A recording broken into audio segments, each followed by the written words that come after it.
Halo, Assalamualaikum. Nah, di video kali ini aku sebelumnya pengen minta maaf dulu buat para subscriber Hey Daily karena kita udah jarang banget upload video, tapi mulai hari ini aku berusaha untuk rajin kembali untuk upload video karena emang akhir-akhir ini kita punya banyak banget kegiatan yang jadi nggak punya waktu untuk bikin konten di YouTube channel kita.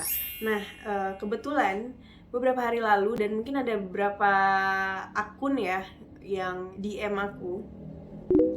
Mereka nanyain kayak gini, "Kak, aku ini keluarga baru." Jadi dia tuh kayak baru berkeluarga gitu maksudnya.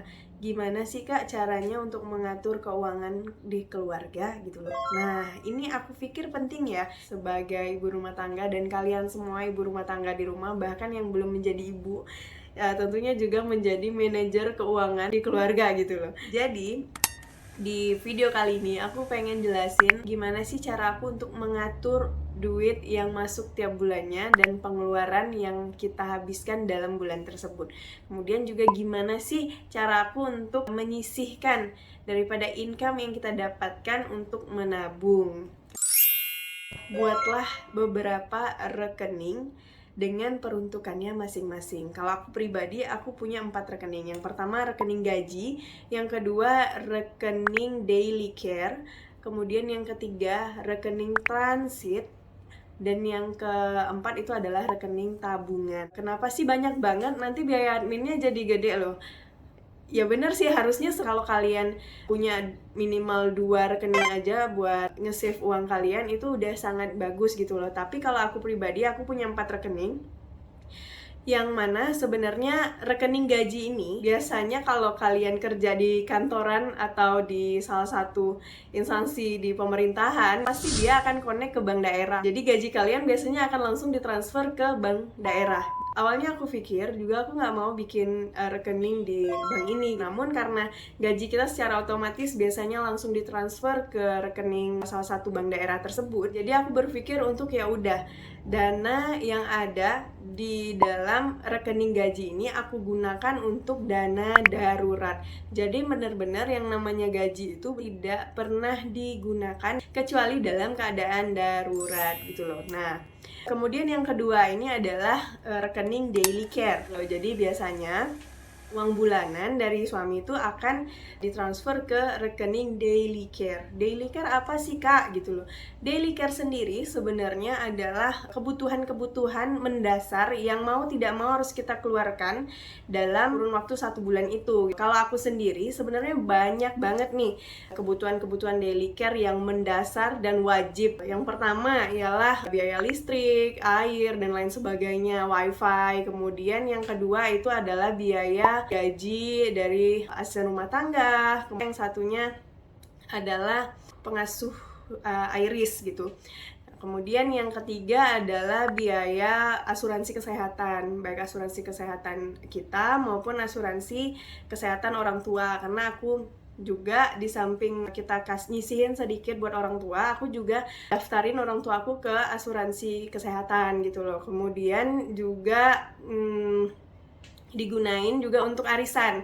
Biasanya kan kalau ibu-ibu tuh pasti ada ya arisan sama teman-teman dan lain sebagainya. Nah, itu diplot di sana. Kemudian juga ada belanja sembako di sana, kemudian pamper, susu dan lain sebagainya.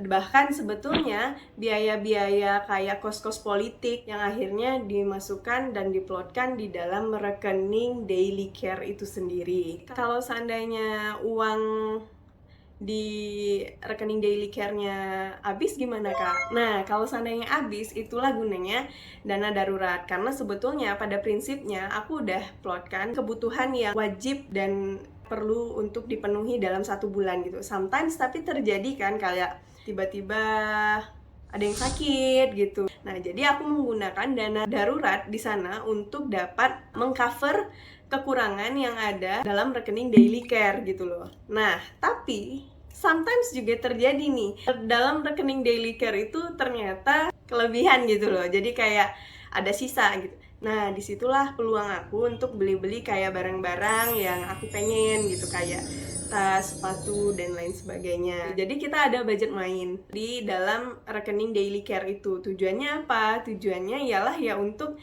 tetap menjaga kebahagiaan dalam keluarga kita. Kayak misalnya untuk makan di luar, kemudian untuk liburan yang kita memang anggarin misalnya nih di dalam 2 bulan sekali atau 3 bulan sekali gitu loh. Kemudian yang ketiga adalah rekening transit. Nah, rekening transit ini apa sih?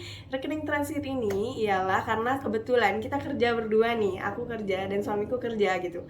Jadi kita punya income yang datang dari dua sumber gitu, dariku dan dari suamiku. Misalnya nih aku kerja ngisi materi gitu di mana. Nah, nanti kan berarti income ini masuknya itu tidak menentu gitu loh. Misalnya di tanggal 15 atau tanggal 20 gitu loh. Nah, itu akan kita tumpuk ke dana rekening transit gitu. Jadi tujuannya apa? Tujuannya biar nggak kecampur nih, biar nggak kecampur dan nggak kepake. Nanti di rekening transit inilah aku coba untuk ngumpulin uang untuk ditabung. Ini baik dari uang-uang yang udah kumpulin dari kerjaan aku, kemudian juga misalnya dapat rezeki lain-lainnya, itu biasanya numpuk di rekening transit.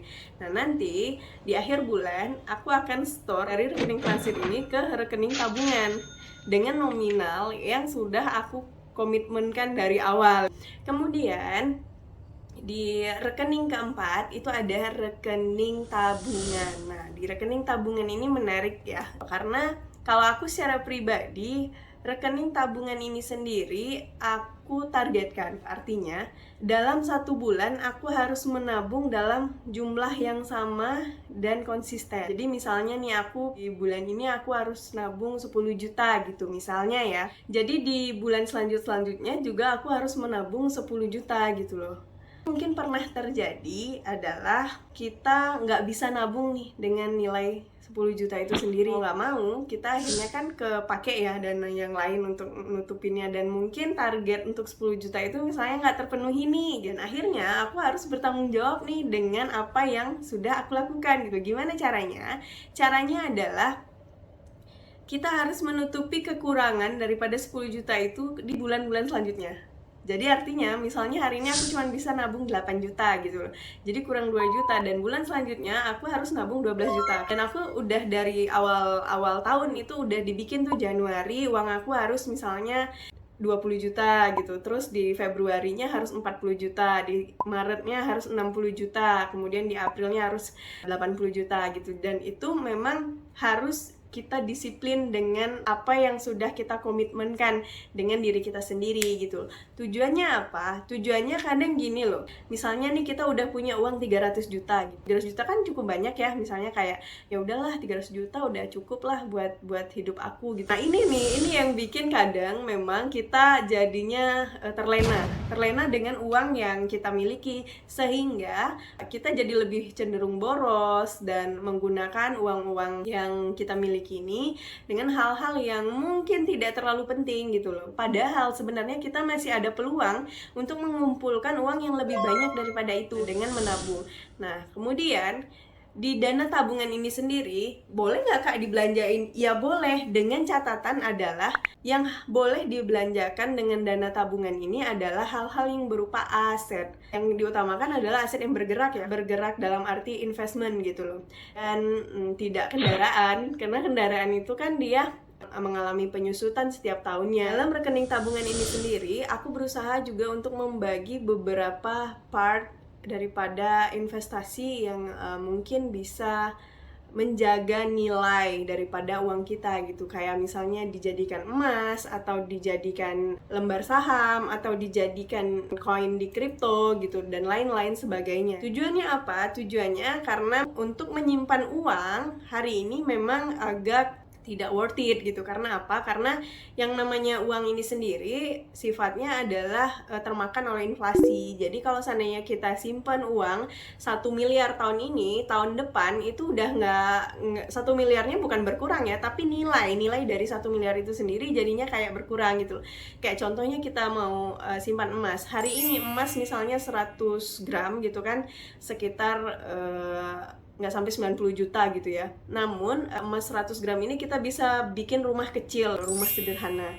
Kemudian di 5 tahun yang akan datang juga dengan 100 gram emas ini kita tetap masih bisa bikin satu rumah sederhana. Jadi dia menjaga nilai daripada aset kita. Beda halnya dengan uang. Hari ini kita punya uang 90 juta bisa bikin rumah sederhana. Tapi 5 tahun lagi mungkin dengan uang 90 juta kita nggak dapat lagi nih rumah sederhana. Bahkan mungkin cuma dapat pagarnya doang gitu loh. Gitu cara aku sendiri untuk mengatur keuangan di keluargaku. Dan sejauh ini alhamdulillah lancar dan semuanya berjalan on the track. Jadi terima kasih buat kalian yang udah nonton video kita. Nanti kita akan bikin video lagi kira-kira dari rekening tabungan yang kita buat ini harus kita alokasikan tabungan ini kemana, dan investasi-investasi apa saja yang aku sama suamiku lakukan sehingga memberikan kita passive income dalam menunjang perekonomian keluarga kita. Terima kasih sekali lagi, jangan lupa like, comment, dan subscribe YouTube channel kita. Assalamualaikum warahmatullahi wabarakatuh. Dah.